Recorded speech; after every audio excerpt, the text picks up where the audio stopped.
Olá, professores e professoras, tudo bem com vocês? Estamos aqui para mais uma TPC da Educação Especial e hoje nós vamos tratar sobre alguns assuntos que nós havíamos discutido na TPC anterior, com relação à flexibilização curricular, comentar um pouquinho também sobre o ensino colaborativo e algumas outras questões que perpassam aí a educação especial. Então eu sou o Pepe Cássio e nós vamos hoje trabalhar com essa pauta. Então a pauta nós temos aqui a apresentação, a sensibilização e uma indicação de leitura, ampliação do nosso repertório, falar um pouquinho também do público da educação especial, a gente vai retomar, embora isso é bem conhecido, mas é sempre importante a gente retomar. Como eu disse, os ajustes curriculares, o que são os ajustes curriculares e o ensino colaborativo, que tem se falado na política da educação especial do Estado de São Paulo. E também, como nós estamos chegando aí ao final do terceiro bimestre, eu trouxe um item aqui a respeito dos relatórios pedagógicos e do portfólio. Tá bom? Então essa é a nossa pauta do encontro de hoje. E aí a nossa leitura, uma frase aqui que eu acho muito interessante, de uma professora da Unicamp, professora pesquisadora Maria Tereza Montoan, que a inclusão é a nossa capacidade de entender e reconhecer o outro e, assim, ter o privilégio de conviver e compartilhar com pessoas diferentes de nós.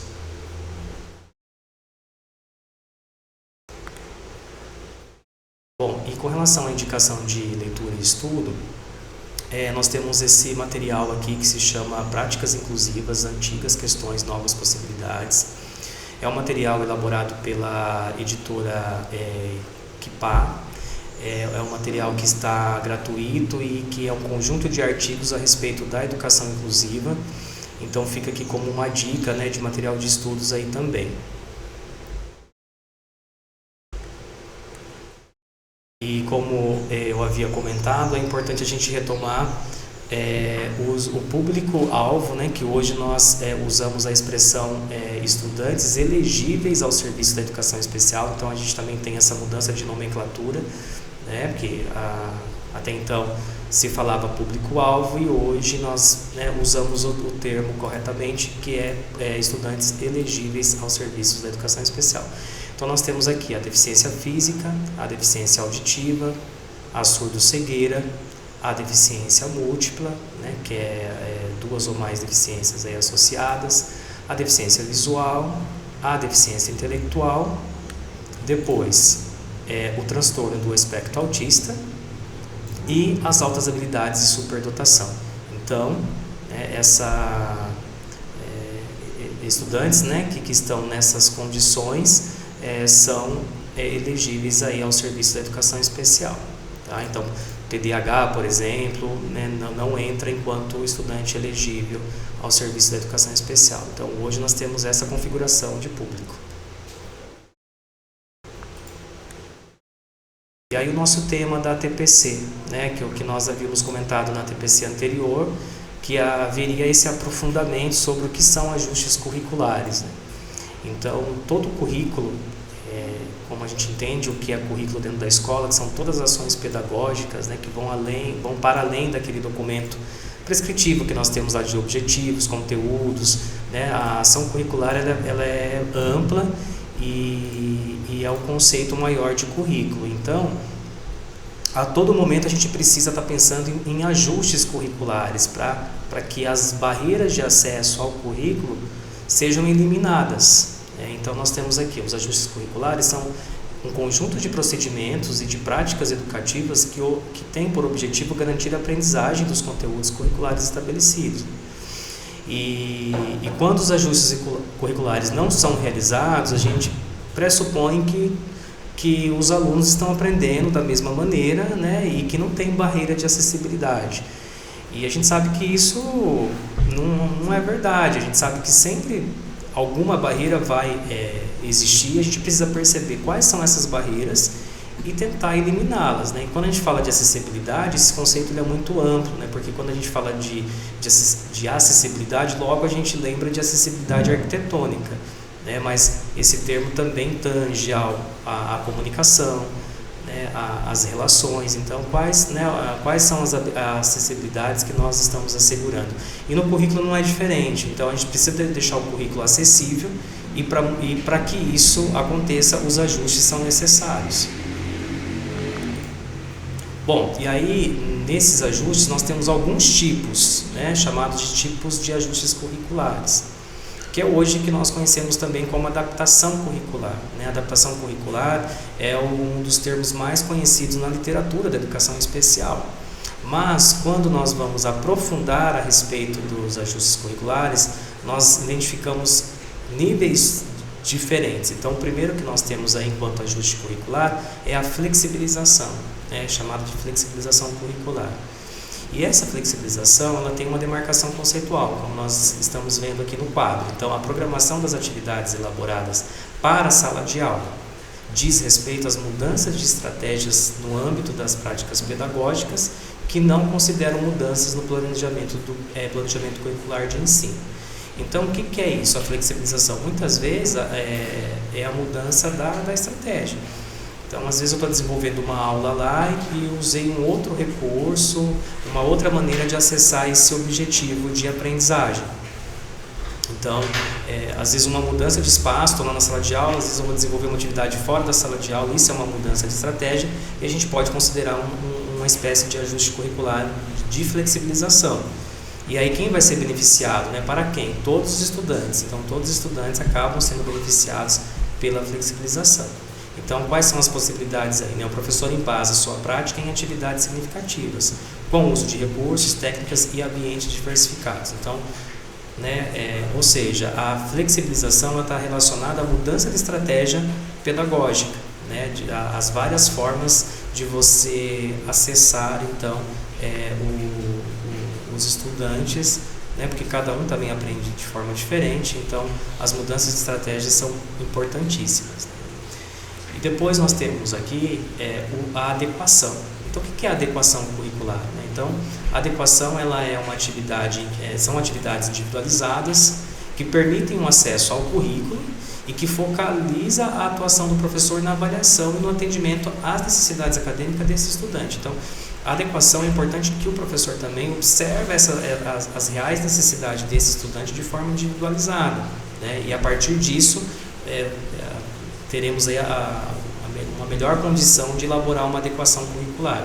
Então, diz a respeito ao planejamento curricular de ensino, considerando a necessidade de determinados alunos, prevendo mudanças em objetivos, conteúdos, recursos e práticas pedagógicas. Então, lá na flexibilização não tem essa mudança de objetivo, mas às vezes na adequação isso vai ser necessário. Então, para quem é a adequação, né? Para o aluno cuja avaliação for identificados benefícios para a aprendizagem, valendo-se de ajustes em aspectos específicos do currículo comum. Então, se a flexibilização não atingiu, a gente parte para a adequação, né?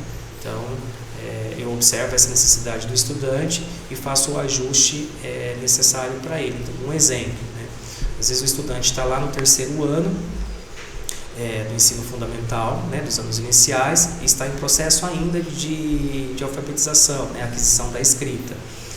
E a sala, a gente tem que relacionar o conteúdo, né, da sala, né, do ano série desse estudante, mas respeitando as suas necessidades, né, de aprendizagem. Então, se a sala está desenvolvendo ali uma atividade relacionada à água, para esse estudante que tem essa necessidade da aquisição da alfabetização, né, da escrita, leitura e escrita, eu posso usar, né, um texto que ele possa identificar a palavra água, que ele possa escrever a palavra, né, relacionada à temática que está sendo desenvolvida ali naquele contexto, né? Então, é sempre importante a gente pensar que os ajustes curriculares eles precisam também levar em consideração o contexto, né, que está sendo desenvolvido ali com a turma.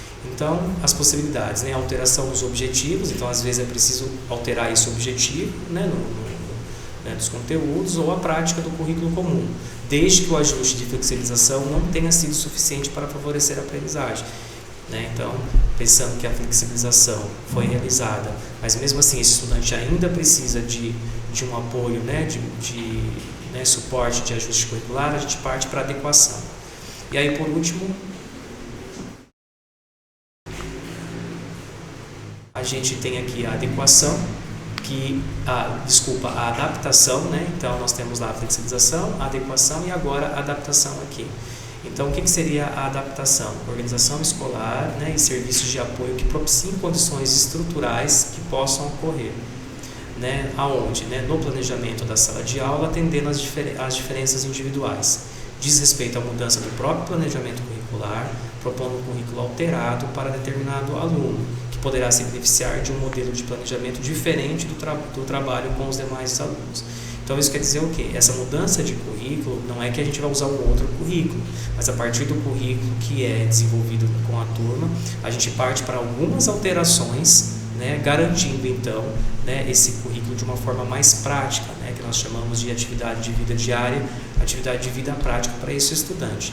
E é para quem, né, essa adaptação mais profunda? É para o aluno, né, em situação grave de deficiência, né, para quem os ajustes de flexibilização e adequação curricular não tenham surtido avanços pedagógicos.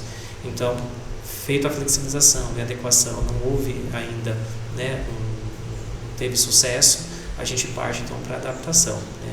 Mas lembrando que esse termo de adaptação curricular, ele é amplo e ele é sempre usado. Então muitas vezes a gente fala de adaptação curricular, mas nós estamos fazendo uma adequação, né? Então a gente, na literatura, né, se usa, né, para ajustes curriculares a expressão adaptação. Mas aqui eu trouxe, né, específico do que, como que cada uma, né, se desenvolve, né, desde a flexibilização até a adaptação.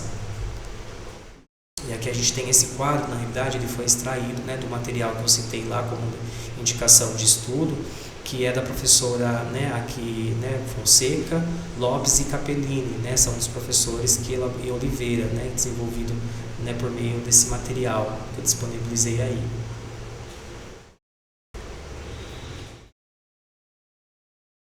Bom, então todos esses, né, esses ajustes, né, eles acontecem, né, então todos são considerados ajustes, né, a flexibilização, a adequação e a adaptação, ajustes no currículo, para que ele se torne apropriado ao acolhimento dessa diversidade de aluno. A gente falou isso na TPC passada, né, inclusive a gente usou essa mesma citação, né, o que é considerado como ajuste, né? Então hoje a gente aprofundou um pouquinho nesses tipos de ajustes curriculares. E aí, não sei se, né, vocês têm conhecimento desse documento orientador, então quem está aqui assistindo a TPC, né, os professores da sala de recursos, professores, né, intérprete de Libras, enfim, né, todo o público aí que trabalha, né, com o serviço da educação especial, esse documento orientador ele foi publicado ano passado, né, chamado de flexibilização curricular para os estudantes público-alvo da educação especial, né? Então os estudantes elegíveis aos serviços. E aqui nesse material, que também está sendo disponibilizado para vocês, né, caso, né, ainda não chegou aí, para vocês, né, perceberem, né, situações, né, então são dadas situações, problemas, e como a gente pode fazer uma flexibilização curricular. Então esse material também é interessante, que chega até os professores da sala comum, né, os professores dos componentes curriculares, né, podendo aí contar também com essa, né, articulação, né, as escolas que têm aí um professor especializado de educação especial, também pode, né, fazer esse trabalho formativo também, né, essa articulação entre professor especializado e professor da sala comum, né, quando se tem essa possibilidade.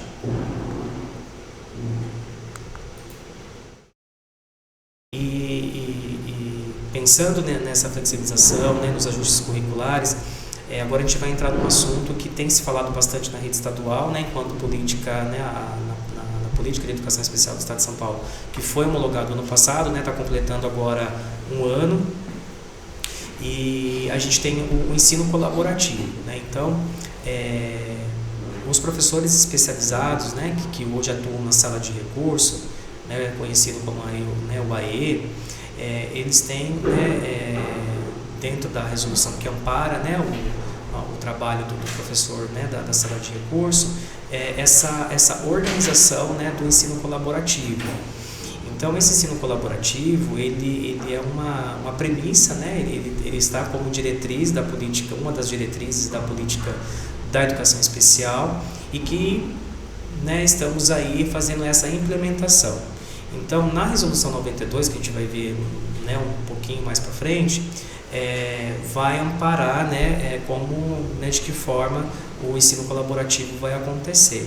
Então, hoje, pensando no professor da sala de recursos, que tem lá 10 horas, né, 10 horas aulas, então 8 horas são dedicadas, né, 8 horas aulas são dedicadas para os atendimentos dos estudantes e 2 para desenvolver o ensino colaborativo, né, que seria, né, desenvolver essa cultura inclusiva na escola. Então, essas 2 horas aulas seria para trabalhar com formação, né, em sala de aula com o professor da sala comum, né? Então, a sala, né, que esse professor vai, o professor da educação especial vai, é uma sala que necessita ter estudantes elegíveis ao serviço da educação especial e fazer esse trabalho colaborativo ali junto ao professor da sala comum, né, que seria, né, conversando, né, vendo possibilidade de adaptação curricular, né? Então, essa relação de integração, né, e colaborativa ali na escola. Mas isso, né, necessita dessa relação entre ali o trio gestor, o professor regente especialista e o professor especializado em educação especial, até para entender, né, como que esse ensino colaborativo vai ser desenvolvido ali na unidade escolar. Então, esse quadro aqui mostra um pouquinho, né, como a unidade escolar pode organizar e implementar o ensino colaborativo, sobretudo as escolas que têm esse professor, essa figura do professor especializado, né? Então, por hora, a gente está fazendo essa orientação, né? O professor do AE, como a resolução ampara que 2 horas de aula seja dedicado ao ensino colaborativo, né? Isso está sendo iniciado aí, né, com os professores do AE, né? Então, para isso, as escolas que tenha, né, esses profissionais, tá? Então, nós temos aqui, né, essa articulação, e aí também visa, né, essa gestão do ensino colaborativo, criando esses espaços de articulação qualificada entre os docentes, né? Organizar os horários, né, de articulação com essa rotina escolar e manter esses canais de comunicação com a comunidade escolar. Então, propiciar momentos para articulação entre o professor regente, né, o professor especialista ali da sala comum, e o professor especializado em educação especial. Também estabelecer rotinas para encontros, procedimentos, registros, trabalho, organizar os fluxos para a disponibilização de apoios e serviços, e também orientar e esclarecer a comunidade, proporcionando um diálogo acerca da cultura inclusiva, dos apoios e serviços da educação especial. Ou seja, né, então essa articulação entre professor especializado, né, da educação especial, né, do AEI, na escola ali, né, trabalhando com a cultura inclusiva, é justamente esse trabalho integrativo. Então, a equipe gestora também precisa, né, estar apoiando esse trabalho para que essa cultura inclusiva seja implementada na escola, né, que todos os professores também, né, reconheçam, né, os seus papéis ali, né? Então, o professor especializado de educação especial, ele vai colaborar, né, dar sugestões, né, e apoiar, né? Mas as adaptações curriculares, a gente sabe, né, que quem elabora a adaptação curricular é a expertise do professor que conhece o conteúdo, né? Então, o professor da sala comum e o professor de educação especial, ele vai, né, trazer ideias de procedimentos, né, e de como elaborar, né? Então, é um trabalho de integração, um trabalho em colaboração. Mas isso a gente está implementando, né, diante dessas necessidades que nós encontramos aí, né? Bom, e aí eu coloquei a resolução que ampara esse ensino colaborativo, né? No caso do professor de educação especial que está atuando no AEI, na sala de recursos. Então, parte da sua carga horária está sendo voltada para desenvolver esse ensino colaborativo na unidade que ele atua, tá bom? Então, aí é a resolução 92 de 28/9 do ano passado, né? De 2021. Então, tem lá, né, a reorganização das aulas do ensino colaborativo no âmbito do atendimento educacional especializado, né? Então, aqui é para o professor do AEI. Bom, como a gente havia colocado lá na pauta, é importante também a gente falar sobre os relatórios pedagógicos, os registros, né? Sobretudo dos professores auxiliares, que é por ordem judicial. Então, né, na rede a gente tem essa figura, né, mas ela é por ordem judicial, e e a gente levantou aqui esses documentos importantes, né, que os professores já vêm fazendo, né, os professores auxiliares, e mantê-los, né, esses registros sempre aí atualizados, né, para a gente possa acompanhar também o desenvolvimento do estudante. Então a ficha de acompanhamento, né, essa ficha de acompanhamento a gente vai projetar aqui para quem não conhece ainda conhecer. O relatório bimestral, né, como nós estamos chegando aí ao final do terceiro bimestre, é importante que o professor auxiliar, né, elabore esse relatório bimestral e o portfólio com as atividades, né, então todas as evidências desse trabalho aí que é feito pelo professor auxiliar. Bom, e aqui tem um exemplo da ficha de acompanhamento, né? Então essa ficha geralmente aí é semanal, né, e o professor o professor auxiliar, né, junto ali com o professor, né, da sala comum, pensa aí então em ações, né, que foram desenvolvidas e adaptadas para o aluno, qual foi o objetivo esperado, né? Então o professor precisa ter esses registros aí desse acompanhamento, né? Então é um acompanhamento aí semanal, né? Então é importante existir essas evidências também do trabalho pedagógico e do registro aí do professor auxiliar.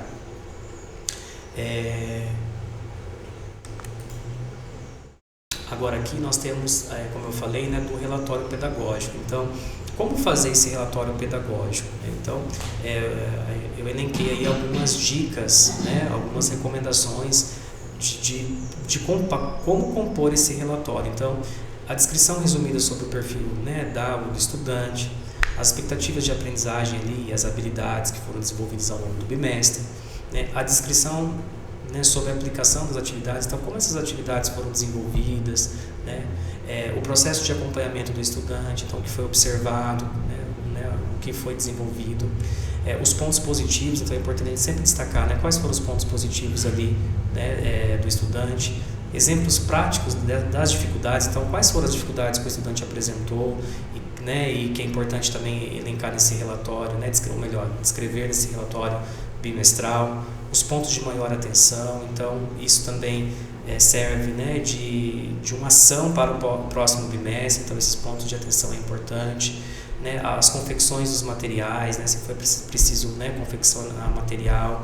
e como essas adaptações curriculares, né, feitas pelos docentes da sala regular, né, foram feitas, né, então é importante, né, relatar também como que o aluno desenvolveu com essas adaptações, né, as avaliações adaptadas, enfim, todo esse conjunto, né, de atividades aí do bimestre também ser relatadas no relatório, né, que seja um relatório que a gente também possa perceber ali os avanços desse estudante, né, da estudante. Então aqui fica como pontos, né, para desenvolver para organizar o relatório pedagógico. E aí também retomando, a gente havia falado isso na TPC passada, né, sobre os registros em portfólios, então a gente retoma aqui, que é sempre bom a gente retomar, porque os portfólios são as evidências, né, do trabalho desenvolvido ali, né, e sobretudo da educação especial é de suma importância. Então é importante destacar ali a necessidade dessas evidências, né, do trabalho desenvolvido. E o portfólio geralmente contém o quê? Os relatos, né, os relatórios pedagógicos, as avaliações adaptadas, né, os registros das próprias atividades. Enfim, o portfólio ele tem uma flexibilidade também de organização. Então o professor, né, olha para ele, né, e vê, né, de que maneira esses registros ficam mais, né, visíveis ali para a gente poder também acompanhar a parte pedagógica, né? Então, juntamente com aquele relatório né, que eu acabei de comentar, né, com a ficha de acompanhamento e esse portfólio, que são os portfólios das atividades. Então, todo esse conjunto de material compõe aí as evidências do trabalho desenvolvido com o estudante, que tem a figura desse professor auxiliar aí, tá bom? Que é por ordem judicial. E aqui a gente elencou algumas referências, né, do que foram usadas, né, até para a gente poder repertoriar aí também, né, e saber da onde tudo isso veio. Então é isso, eu agradeço mais uma vez por esse encontro, Espero ter conseguido atender as necessidades. Então, foram algumas necessidades específicas. Então, esse registro também, que embora a gente tenha falado do professor auxiliar, né, ter falado ali do ensino colaborativo, que nós estamos começando ali pelo professor do AEE, mas essa cultura inclusiva é importante sempre ser fomentada na escola, né? Então, esses profissionais também, né, junto ali com toda a equipe escolar, de sempre estar fomentando a cultura inclusiva. E os intérpretes de Libras também têm os seus portfólios, os seus registros. Então, é importante, né, a TPC de hoje, enquanto formação, dessas dicas de como fazer esses registros, né, quais são esses registros, e também da gente começar a pensar aí, né, nessas características aí do nosso público, né, o público elegível ao serviço da educação especial. Então, eu agradeço mais uma vez e espero encontrá-las na próxima TPC. Um abraço e até a próxima. Tchau, tchau.